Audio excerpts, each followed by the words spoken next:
രോഗികളുടെ കാര്യം പറയും. നമ്മൾ രോഗികളെ നോക്കാതിരുന്നിട്ടില്ല, രോഗികളെ നോക്കുന്നുണ്ട്. നമ്മൾ സാലറി ചോദിക്കുമ്പോൾ മാത്രം എന്താണ് ഞങ്ങൾ രോഗികളെ നോക്കാത്തവരാകുന്നത് എന്ന് എനിക്കിപ്പോൾ ഉത്തരം അറിയണം. നമ്മൾ ഡോക്ടർമാർ പറയുന്നത് പോലെ എല്ലാ കാര്യവും കെയർ ചെയ്യുന്ന സ്റ്റാഫ്മാരാണ്. ഇന്ന് നമുക്ക് നമ്മുടെ മുമ്പോട്ട് ജീവിക്കാനുള്ള വക ഇല്ലാതെ വരുമ്പോഴാണ് ഓരോ സ്റ്റാഫ്മാരും തെരുവിലിറങ്ങുന്നത്. അപ്പോൾ അവർക്ക് അതിൻ്റെതായ കയറുന്നവർക്കാണെങ്കിൽ പോലും 20,000 രൂപയിൽ ഒന്നും പോകത്തില്ല. ലോൺ അടയ്ക്കുന്നവരുണ്ട്, ലോൺ അടച്ച് 10,000 രൂപ പോയി കഴിഞ്ഞാൽ ബാക്കി എന്തുണ്ട്? ക്വാളിറ്റി കെയർ ഇന്റേൺഷിപ്പിനെ കുറിച്ച് ഒരു ചെറിയൊരു പോയിന്റ് മാത്രം ഒന്ന് പറയട്ടെ. ഈ ട്രെയിനി ഡോക്ടേഴ്സ് ഉണ്ട്, മറ്റു BDS, അങ്ങനെ പല ഇതുണ്ട്. 4-5 പ്രൊഫഷണൽ കോഴ്സാണ് നഴ്സിംഗ് ആണല്ലോ. മുമ്പ് ഇന്റേൺഷിപ്പ് ഉണ്ടായിരുന്നു, പക്ഷെ INC അത് സിലബസ് ഇന്റേൺഷിപ്പ് എടുത്ത് പറഞ്ഞു കഴിയട്ടെ.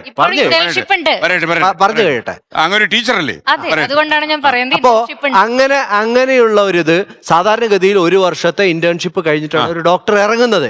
അപ്പൊ നമ്മള് കേരളത്തിൽ സ്ഥിതി കുറച്ച് മെച്ചമാണ്. കാരണം എന്താന്ന് വെച്ചാൽ ഇവിടെ നിയമപ്രകാരം ഒരു ഹോസ്പിറ്റലുള്ള ഒരു നഴ്സിംഗ് കോളേജിന് പ്രവർത്തിക്കാൻ കഴിയുള്ളൂ. തമിഴ്നാട്ടില്, കർണാടകയിൽ പോയി നോക്കിക്കോളൂ, ഒരു ഹോസ്പിറ്റലും ഇല്ലാത്ത നഴ്സിംഗ് കോളേജുകളുണ്ട്. എങ്ങനെയാണ് ടോട്ടൽ ഡ്യൂട്ടി റൊട്ടേഷൻ എന്നുള്ളത് മനസ്സിലാക്കണമെങ്കിൽ അവർ വർക്ക് ചെയ്ത് പരിചയിക്കണം. അങ്ങനെയാണ് ഡോക്ടേഴ്സും മറ്റുള്ളവരൊക്കെ ചെയ്യുന്നത്. അത് അംഗീകരിച്ചുകൊണ്ട് 2012 ഗവൺമെന്റ് ഇറക്കിയ നിയമപ്രകാരമാണ് ഇന്റേൺഷിപ്പ് ഇവിടെ നടക്കുന്നത്. ട്രെയിനി നടക്കുന്നത്.